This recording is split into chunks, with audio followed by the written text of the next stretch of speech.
السلام علیکم ورحمۃ اللہ وبرکاتہ۔ ان الحمد للہ نحمده ونستعینه ونستغفره ونعوذ باللہ من شرور انفسنا ومن سیئات اعمالنا من يهده الله فلا مضل له ومن يضلل فلا هادي له واشهد ان لا اله الا الله وحده لا شريك له واشهد ان محمدا عبده ورسوله وبعد، وقال الله تبارك وتعالى وما ينطق عن الهوى إن هو إلا وحي يوحى علمه شديد القوى. وقال عليه الصلاة والسلام ألا إني أوتيت معه مثله ومعه. صدق الله ورسوله صلی اللہ علیہ وسلم۔ تمام قسم کی تعریفیں و بڑائی و بزرگی اللہ رب العزت کے لیے ہے، جو ہمارا مالک، خالق اور مدبر حقیقی ہے۔ لاکھوں کروڑوں درود و سلام ہو کر سرور کائنات، فخر موجودات احمد مجتبیٰ محمد مصطفیٰ صلی اللہ علیہ وسلم پر، جنہیں اللہ نے سارے کائنات کے لیے رحمت بنا کر مبعوث کیا۔ عزیز ساتھیوں، بزرگوں اور خواتین اسلام، ہم سب جانتے ہیں کہ ہماری شریعت اسلامیہ کی بنیاد اللہ کی کتاب کے بعد آپ صلی اللہ علیہ وسلم کی سنت پر ہے، جسے حدیث کہتے ہیں۔ آپ صلی اللہ علیہ وسلم نے ارشاد فرمایا، میں تمہارے درمیان دو چیزوں کو چھوڑ کر جا رہا ہوں، اگر آپ نے انہیں تھام لیا تو کبھی گمراہ ہو نہیں سکتے۔ پھر آپ صلی اللہ علیہ وسلم نے کہا، کتاب اللہ و سنتی۔ وہ دو چیزیں، ایک ہے اللہ کی کتاب اور دوسری ہے میری سنت اور میری احادیث۔ تو اللہ نے ہماری اس شریعت کو بہت ہی آسان بنا دیا۔ شریعت کی دونوں بنیادوں کو اللہ نے اس کی حفاظت کر ڈالی۔ اللہ نے جہاں قرآن کی مکمل حفاظت کی، تو قرآن سے جڑی ہوئی آپ صلی اللہ علیہ وسلم کی تشریح و توضیح جو حدیثوں کی شکل میں ہے، اللہ نے اس کی بھی حفاظت کر ڈالی۔ اِنَّا نَحْنُ نَزَّلْنَا الذِّكْرَ وَإِنَّا لَهُ لَحَافِظُونَ۔ بلا شبہ ہم نے ہی اس قرآن کو نازل کیا اور ہم ہی اس کی حفاظت کرنے والے ہیں۔ تو اللہ نے جہاں قرآن کی حفاظت کی، وہاں پر اللہ نے احادیث رسول صلی اللہ علیہ وسلم کی حفاظت کر ڈالی، کیونکہ اگر احادیث نہ ہو تو قرآن کا اکثر و بیشتر حصہ سمجھ میں نہیں آئے گا۔ اور اللہ نے نبی صلی اللہ علیہ وسلم کے لیے کئی جگہ کہا، لِتُبَيِّنَهُ لِلنَّاسِ۔ ہم نے ان آیتوں کو نازل کیا تاکہ آپ اس کی تشریح، تاکہ آپ اس کی توضیح لوگوں تک بیان کریں۔ تو قرآن کی آیتوں کو سمجھنے کے لیے، اللہ کے کلام کو سمجھنے کے لیے آپ صلی اللہ علیہ وسلم کی احادیث کی ضرورت یہ سب جانتے ہیں۔ ورنہ قرآن کا ایک بہت بڑا حصہ جس کا تعلق نبی صلی اللہ علیہ وسلم کی زندگی، نبی صلی اللہ علیہ وسلم کی تشریح سے ہے، پورے کا پورا مخفی اور پورے کا پورا بے معنی ہو جائے گا۔ تو قرآن کی آیتوں کو سمجھنے کے لیے نبی صلی اللہ علیہ وسلم کی احادیث کی اشد ضرورت ہے، ورنہ قرآن کا ایک حصہ غیر مفہومی رہ جائے گا۔ اس کی بہت بڑی مثال یہ ہے کہ ہم دیکھتے ہیں کہ اللہ نے قرآن کے اندر نماز پڑھنے کا حکم دیا، لیکن اس نماز کو کیسے پڑھیں، اسے کیسے ادا کریں، اس کے طریقے کیا ہیں، قیام کب کریں، کب رکوع کریں، کب سجدہ کریں، یہ تفصیل قرآن کے اندر موجود نہیں ہے۔ قرآن کے اندر نماز کا ذکر ہے، قرآن کے اندر سجدے کا ذکر ہے، قرآن کے اندر رکوع کا ذکر ہے، لیکن قرآن کے اندر کون سی چیز پہلے، کون سی چیز بعد میں، کب قیام ہوگا، اس کی ترتیب کیا ہے، اس کے طرف قرآن کے اندر اشارہ نہیں ہے۔ قرآن نے کہا کہ زکوٰۃ ادا کرو، لیکن زکوٰۃ کب ادا کریں، کب مال نصاب کو پہنچتا ہے، اگر پیداوار ہو تو اس کا نصاب کیا ہے، اگر سونا چاندی ہو تو اس کا نصاب کیا ہے، اگر پیسے ہوں تو اس کا نصاب کیا ہے، اس کی تفصیل قرآن کے اندر آپ کو نہیں ملتی۔ اسی طریقے سے حج ہے، حج آپ کو کرنا ہے، مینا جانا ہے، مزدلفہ جانا ہے، عرفات جانا ہے، مکہ آنا ہے، طواف کرنا ہے، صحیح کرنا ہے، ذبح کرنا ہے، کنکریاں مارنا ہے، ان چیزوں کے تعلق سے تو ذکر ہے بعض کا، لیکن اسے کیسے ادا کریں، کون سی چیز سے شروع کریں اور کہاں ختم کریں، اس کی تفصیل موجود نہیں ہے۔ تو ان چیزوں کو جاننے کے لیے احادیث کا ہونا لا محالہ ہے۔ اسی لیے اللہ نے جہاں اپنی کتاب کی حفاظت کی، وہاں پر آپ یقینی طور پر جان لیجئے، بڑے اچھی طریقے سے جان لیجئے کہ اللہ نے احادیث کی بھی حفاظت کر ڈالی۔ آپ صلی اللہ علیہ وسلم کی بات چیت، آپ صلی اللہ علیہ وسلم کا کام فعل، آپ صلی اللہ علیہ وسلم کا اقرار کرنا، جسے احادیث کہتے ہیں، یہ اللہ نے بالکل محفوظ کر ڈالا تاکہ قرآن کی تعلیمات گم نہ ہو جائیں۔ اسی طریقے سے بہت ساری آیتوں کی تشریح نبی صلی اللہ علیہ وسلم نے بتائی، اگر نبی صلی اللہ علیہ وسلم نے نہیں بتائی تو وہ چیزوں کے تعلق سے ہم لا علمی میں ہوتے۔ جیسے اللہ نے قرآن میں آیت نازل کی، الذین آمنوا ولم يلبسوا ایمانهم بظلم اولئک لهم الامن واولئک هم المہتدون، جن لوگوں نے ایمان لایا اور اپنے ایمان کو اپنے گناہوں کے ذریعے سے کنٹامینیٹ نہیں کیا، اپنے گناہوں کے ذریعے سے ایمان کو خراب نہیں کیا، ایسے لوگوں کے لیے ہدایت ہے، ایسے لوگ راہ راست پر ہیں، ایسے لوگوں کے لیے امن ہے۔ تو یہاں پر اللہ نے کہا کہ ایمان لائے اور اپنے ایمان کو گناہوں کے ذریعے سے بگاڑا نہیں۔ تو صحابہ جو عرب تھے، قرآن کی آیتوں کو بڑی اچھی طریقے سے سمجھتے تھے، قرآن کی آیتیں، قرآن کی زبان ان کی روزمرہ کی استعمال کردہ زبان ہے۔ اللہ نے قرآن میں ایسی کوئی زبان نازل نہیں کی جو صحابہ نہیں سمجھتے ہوں، یا پھر ایسے جملے، ایسے ورڈز جنہیں وہ نہیں جانتے ہوں، ایسا اللہ نے نہیں کیا۔ اللہ نے انہی جملوں کو، انہی مفردات کو، انہی الفاظ کو نازل کیا جو صحابہ روزمرہ استعمال کرتے تھے۔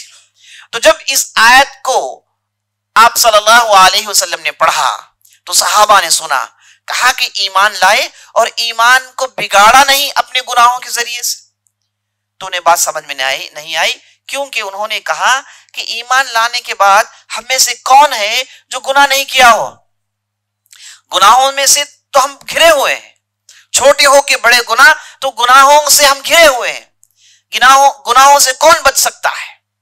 تو یہ اشکال ان کے اندر پیدا ہوا۔ مانا یہ کہ ایمان لانے کے بعد اگر کسی نے گناہ ہی نہیں کیا، بالکل ایک بھی اس کا گناہ نہیں ہے، اس کے لیے امن ہے، وہ ہدایت کے راستے میں ہے۔ تو ایسا تو کوئی نہیں ہے ہمارے درمیان۔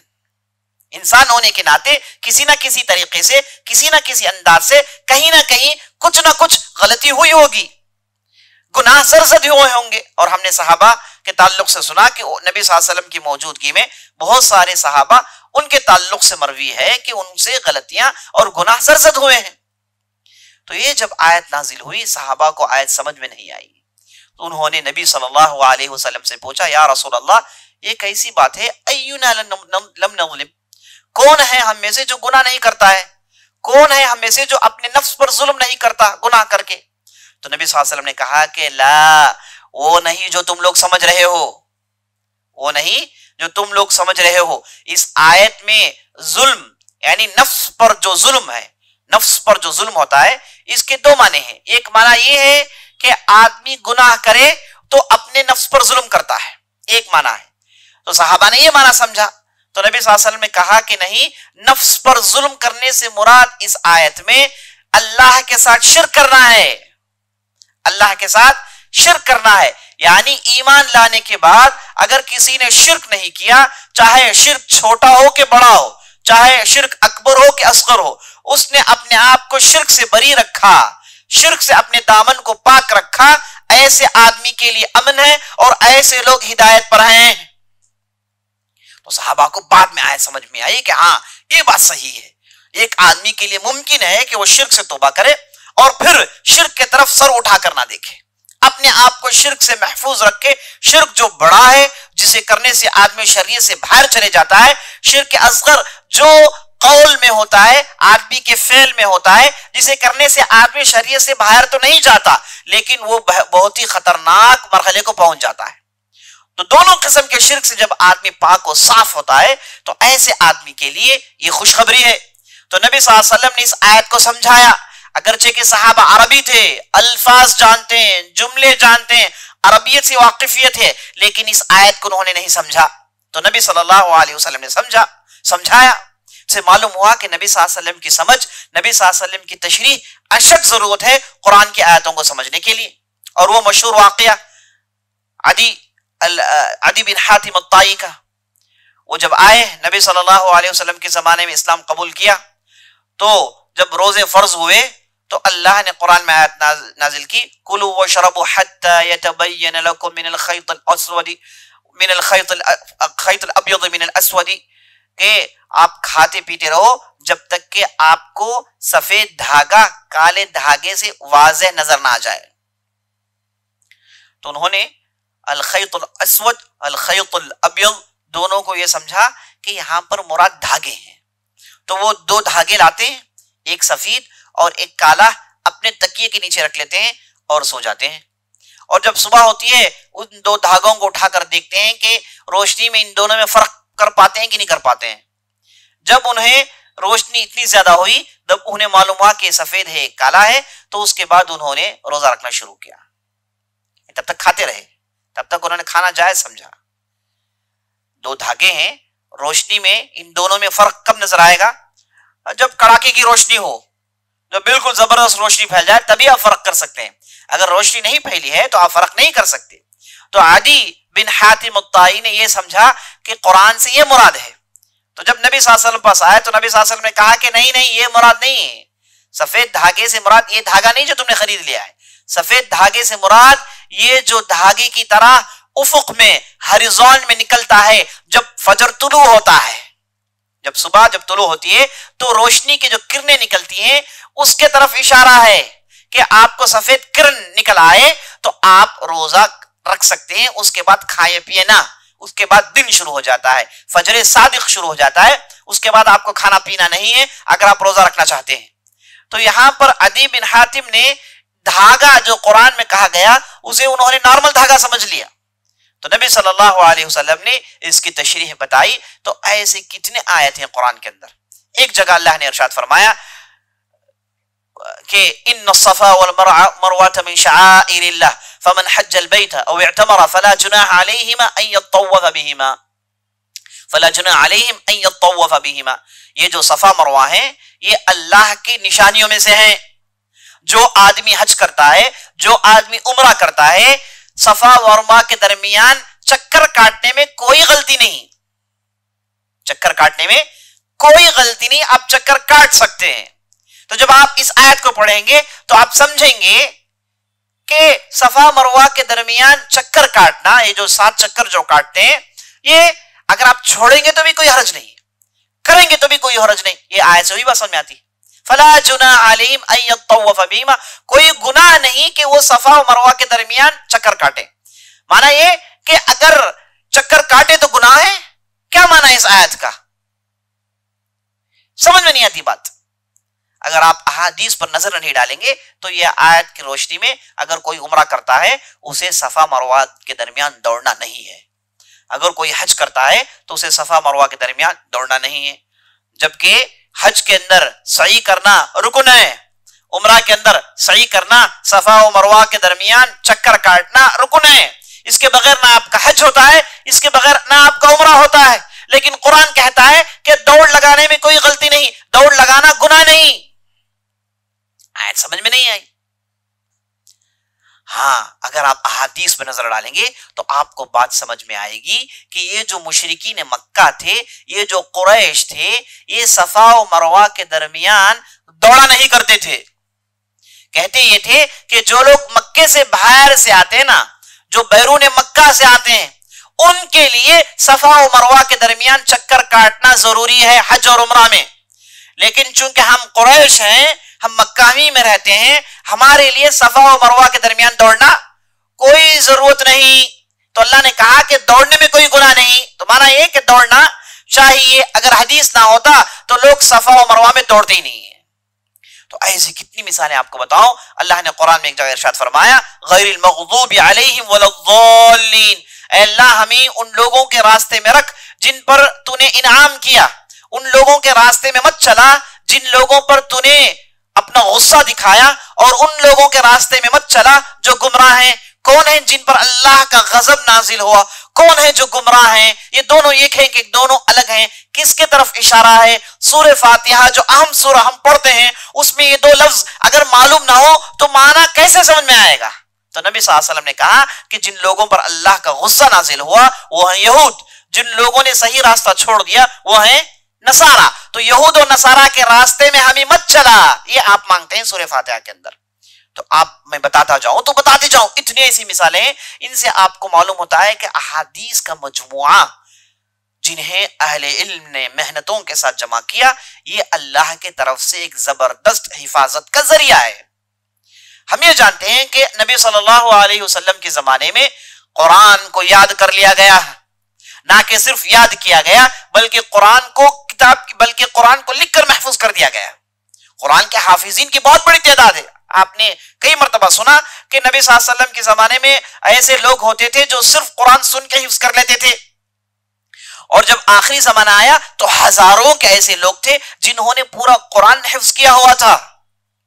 تو قرآن کو اللہ نے ایسی قوم پر نازل کیا جو پہلے سے زبان دانی کی دیوانی تھی، جس کا مشغلہ زبان یاد کرنا، زبان بولنا، زبان کے رموز اوقاف نکالنا، زبان میں مزہ لینا، ایک ایسی قوم تھی۔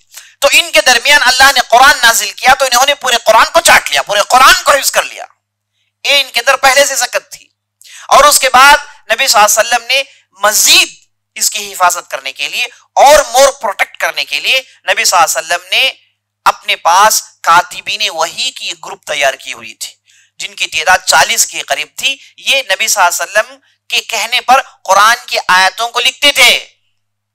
تو قرآن جہاں سینوں میں محفوظ کر دیا گیا، وہاں قرآن سطروں میں بھی محفوظ کر دیا گیا، لکھ کر بھی محفوظ کر دیا گیا۔ تو نبی صلی اللہ علیہ وسلم اس دنیا سے جا رہے تھے، قرآن کو دونوں اعتبار سے آپ صلی اللہ علیہ وسلم نے محفوظ کر دیا۔ اب اس زمانے میں کتابیں نہیں ہوتی تھی لکھنے کے لیے، کوئی خاص فونٹ بھی نہیں ہوتا تھا، تو کیسے لکھا جاتا تھا؟ اسے تختیوں میں، پتھروں میں، ہڈیوں میں، چمڑیوں میں اور دوسرے ذریعے سے اس میں قرآن کی آیتوں کو لکھا جاتا تھا۔ اور جب نبی صلی اللہ علیہ وسلم چلے گئے تو ابوبکر صدیق رضی اللہ عنہ کا زمانہ آیا تو اسے کتاب کی شکل دی گئی۔ تو قرآن کی حفاظت زبردست انداز سے اللہ نے کر دی، اور نبی صلی اللہ علیہ وسلم نے شروع میں یہ حکم دیا تھا، لا تکتبوا عنی غیر القرآن فمن کتبہ فلیمحہ۔ اے لوگوں سن لو، اگر تم کوئی چیز لکھ کر محفوظ کرنا چاہتے ہو تو صرف قرآن لکھو، قرآن کے علاوہ کوئی دوسری چیز مت لکھو۔ یہ شروع میں حکم تھا۔ بعد میں صحابہ ان کی جب تربیت ہو گئی، انہیں معلوم ہو گیا کہ قرآن کا طرز اور اس کا سٹائل کیا ہے، اور نبی صلی اللہ علیہ وسلم کے کلام کا طرز اور ان کا سٹائل کیا ہے۔ جب یہ فرق کرنا انہوں نے شروع کر دیا تو نبی صلی اللہ علیہ وسلم نے انہیں قرآن لکھنے کی بھی اجازت دی، احادیث لکھنے کی بھی اجازت دی۔ خود آپ صلی اللہ علیہ وسلم نے اپنے احادیث کو لکھا۔ آپ صلی اللہ علیہ وسلم نے بڑے بڑے بادشاہوں کو خطوط لکھے جس میں قرآن کی آیت ہوتی تھی، جس میں آپ صلی اللہ علیہ وسلم کا کلام ہوتا تھا۔ اور اس کے بعد آپ صلی اللہ علیہ وسلم نے بعض موقعوں پر بعض احکامات کو لکھا۔ ایک صحابی ہیں جن کا نام ابن ابی شاہ، جو یمن سے آئے تھے، نبی صلی اللہ علیہ وسلم نے حجۃ الوداع کے موقع پر زبردست تقریر کی، احکامات سنائے، تو ابن ابی شاہ نے کھڑے ہو کر کہا، یا رسول اللہ اکتب لی، آپ نے جو کہا آپ مجھے وہ لکھ کر دے دیجئے، میں اپنے لوگوں کے پاس لے کر جاؤں گا۔ تو نبی صلی اللہ علیہ وسلم نے کہا، اکتبوا لی ابن ابی شاہ، اے لوگوں میں نے جو کہا ہے اسے لکھ کر ابن ابی شاہ کو دے دو۔ تو نبی صلی اللہ علیہ وسلم کے پاس بعض لکھنے والے کاتبین تھے، وہ نبی صلی اللہ علیہ وسلم کے حدیث کو لکھتے تھے۔ سب سے مشہور ایک صحابی ہیں جن کا نام عبداللہ بن عمرو بن عاص، ایک زبردست زاہد اور اللہ پرست اور علم پرور، علم دوست ایک صحابی گزرے ہیں۔ یہ نبی صلی اللہ علیہ وسلم کے ساتھ ہمیشہ رہتے تھے اور ایک دن روزہ اور ایک دن افطار کرتے تھے۔ اتنے زاہد آدمی، اتنے خدا ترس آدمی۔ تو انہوں نے ایک مجموعہ لکھا جس کا نام انہوں نے رکھا الصادقہ، جس میں نبی صلی اللہ علیہ وسلم کے احادیث کو لکھتے تھے، جس میں نبی صلی اللہ علیہ وسلم کے احادیث کو لکھتے تھے جب آپ صلی اللہ علیہ وسلم زندے تھے، جب آپ صلی اللہ علیہ وسلم موجود تھے۔ تو نبی صلی اللہ علیہ وسلم کے زمانے میں ہی، آخری زمانے میں، آپ صلی اللہ علیہ وسلم کی احادیث کو لکھنے کا سلسلہ شروع ہو گیا۔ تو اس لیے میں نے بتایا جہاں قرآن کی حفاظت مکمل ہوئی وہاں احادیث رسول صلی اللہ علیہ وسلم کی حفاظت مکمل ہوئی. صحابہ ایسے تھے آپ صلی اللہ علیہ وسلم کے کلام کو یاد کرتے تھے. ابو ہریرہ رضی اللہ عنہ اور عبداللہ بن عباس، جابر بن عبداللہ، عبداللہ بن عمر، عائشہ، ایسے صحابہ تھے جنہیں ہزاروں کی احادیث آپ صلی اللہ علیہ وسلم سے انہوں نے سن کے یاد کیا تھا. ابو ہریرہ کے لیے تو آپ صلی اللہ علیہ وسلم کی دعا تھی رضی اللہ عنہ کہ کہا یا رسول اللہ میں آپ کی احادیث سنتا ہوں تو بھول جاتا ہوں، کہے کہ آپ نے چادر بھیجاؤ. تو ابو ہریرہ اپنا چادر بچھایا تو آپ صلی اللہ علیہ وسلم نے ان کے چادر میں ہاتھ مارا اور ان کے سینے میں ہاتھ مارا اور کہا کہ جاؤ اس کے بعد تم جو بھی یاد کرو گے بھولو گے نہیں. تو ابو ہریرہ رضی اللہ عنہ نے 5700 احادیث کے آس پاس روایتیں مروی کی ہیں. 5700 بہت بڑی تعداد احادیث کی. تو اس سے آپ کو یہ بات معلوم ہو گئی کہ جہاں قرآن کی حفاظت ہوئی وہاں احادیث کی بھی حفاظت ہونا شروع ہو گئی. لیکن قرآن اور حدیث میں فرق یہ ہے کہ قرآن کے اندر ضعیف آیتیں، کمزور آیتیں، موضوع آیتیں نہیں ہوتی. قرآن اس میں ایک لفظ بھی کمزور نہیں ہے، قرآن پورے کا پورا محفوظ ہے. لیکن احادیث میں ہوا یہ چونکہ اس کے الفاظ نبی صلی اللہ علیہ وسلم کے تھے اور چونکہ یہ الفاظ ایسے ہی یاد کرنا ضروری نہیں تھا، معنوں کو یاد کرنا. جب بھی نبی صلی اللہ علیہ وسلم کوئی بات کہتے تو صحابہ ان چیزوں کو سنتے لیکن الفاظ اپنے ڈال لیتے کیونکہ اجازت تھی، کیونکہ معنی پہنچانا تھا لوگوں کے پاس اس کا معنی مفہوم پہنچانا تھا. ایسے ہی الفاظ پہنچانا ضروری نہیں تھا، واجب نہیں تھا، اگرچہ کہ الفاظ بھی بہت سارے صحابہ نے یاد کیے ہیں لیکن اکثر و بیشتر احادیث کے مجموعے میں آپ صحابہ کے الفاظ دیکھیں گے اگرچہ کہ معنی نبی صلی اللہ علیہ وسلم نے دی. تو جب صحابہ نے نبی صلی اللہ علیہ وسلم سے جو احادیث سنے انہوں نے تابعین کو سنایا اور تابعین نے تبع تابعین کو سنایا. تو یہ جو سلسلہ تھا احادیث کا جسے لکھا گیا تھا اور بہت ساری چیزیں لکھی نہیں گئی تھی، تو یہاں پر ہوا یہ کہ بعض بگڑے عقیدے والے، بعض فتنہ پرست لوگ جیسے قدریہ، جیسے خوارج، جیسے شیعہ، یہ فرقے جب نکلے تو انہوں نے احادیث رسول اللہ صلی اللہ علیہ وسلم پر کھیلنا شروع کیا. نبی صلی اللہ علیہ وسلم کا نام لے کر احادیث گھڑتے تھے، نبی صلی اللہ علیہ وسلم کا نام لے کر احادیث بیان کرتے تھے. تو اس کے بعد علماء نے کہا کہ نہیں، ہر غیرے سے ہم حدیث نہیں سنیں گے.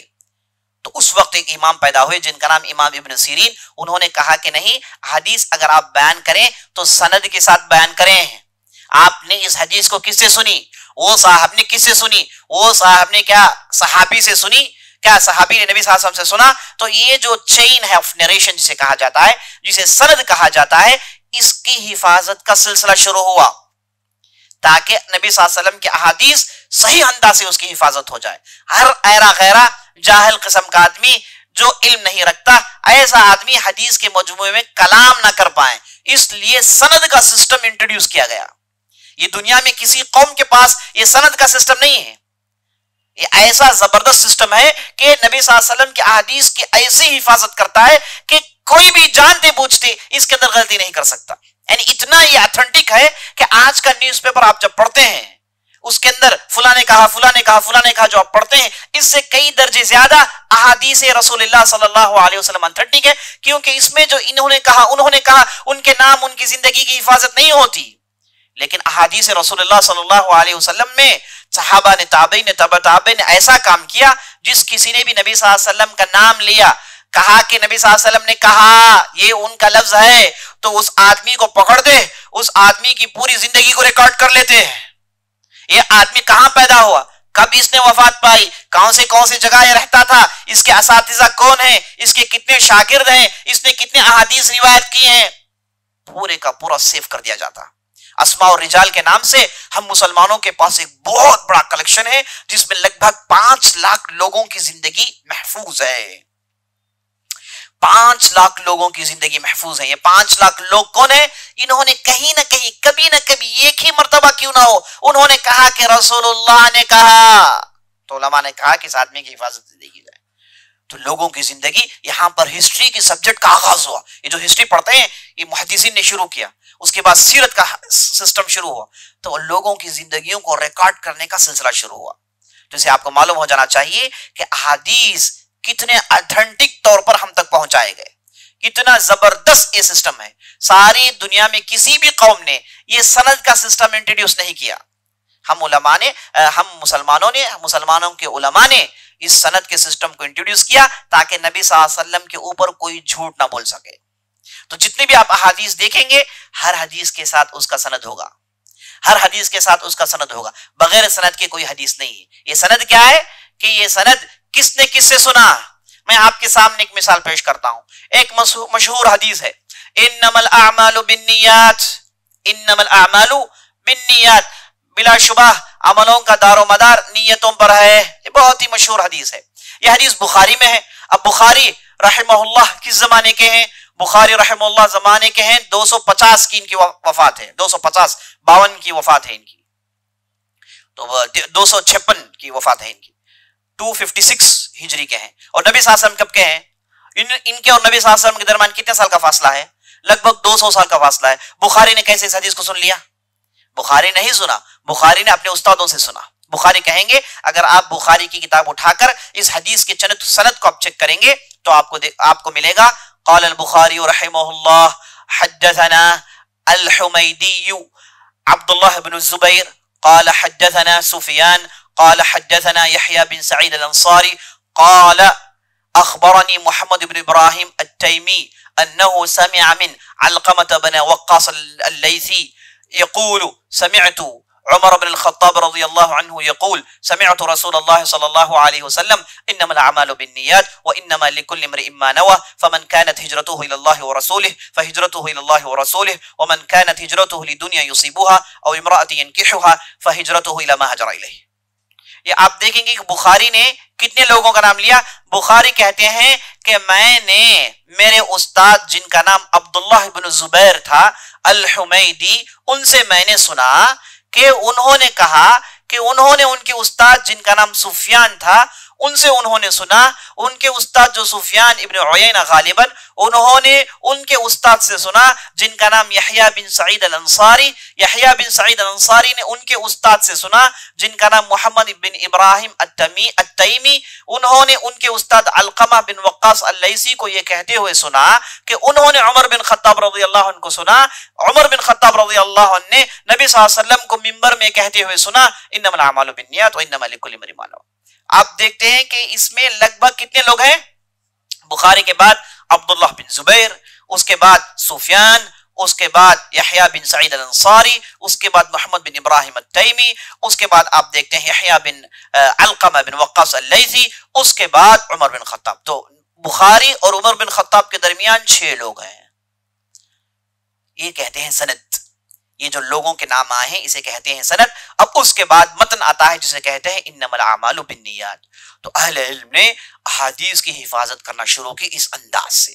تو لگ بھگ 100-150 ہجری تک اس طریقے سے اس کی حفاظت ہوئی. اس کے بعد عمر بن عبدالعزیز کا زمانہ آیا تو عمر بن عبدالعزیز نے ابو بکر بن حازم مکے کے گورنر سے کہا کہ احادیث بہت ہیں, علماء احادیث بیان کرتے ہیں, کوفے میں علماء ہیں, بصرہ میں علماء ہیں, مدینے میں علماء ہیں, مکہ میں علماء ہیں, مصر میں علماء ہیں, بغداد میں علماء ہیں, قیروان میں علماء ہیں, مغرب کے اندر علماء ہیں, اندلس کے اندر علماء ہیں. سارے علماء جو بہت ہی معتبر ہیں احادیث بیان کرتے ہیں, لیکن کوئی بھی حدیث کی کوئی ایک معتبر کتاب نہیں ہے. صحیح حدیث کی کتاب جمع کریں. تو عمر بن عبدالعزیز نے مکے کے گورنر ابو بکر بن حازم کو حکم دیا. تو ابو بکر حازم نے کیا کیا؟ انہوں نے محمد بن مسلم الزہری کو بلا کر کہا کہ آپ ایک کتاب کی شکل تیار کریں جس میں آپ صحیح حدیث کو ڈالیں.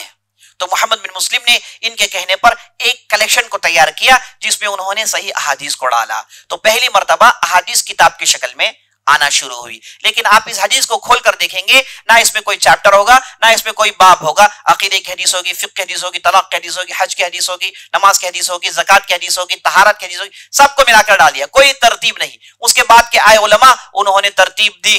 انہوں نے کہا کہ میں عقیدے کی حدیث کو جمع کروں گا, ایک نے کہا کہ میں طہارت کے حدیث کو جمع کروں گا, ایک نے کہا کہ میں صرف صحیح حدیث جمع کروں گا, ایک نے کہا کہ میں صرف ضعیف حدیث جمع کروں گا. لگ بھگ انہوں نے ڈیفرنٹ اینگل سے نبی صلی اللہ علیہ وسلم کی احادیث کو جمع کرنے کا سلسلہ شروع کیا. یہ 150 سے یہ سلسلہ شروع ہوا اور 400 ہجری تک یہ سلسلہ جاری رہا. 250 سال لگے نبی صلی اللہ علیہ وسلم کی پوری احادیث کو ہر اعتبار سے, ہر اینگل سے, لفظ بلفظ ہر چیز میں تحقیق کرنے کے بعد کتابوں کی شکل میں لگ گئی.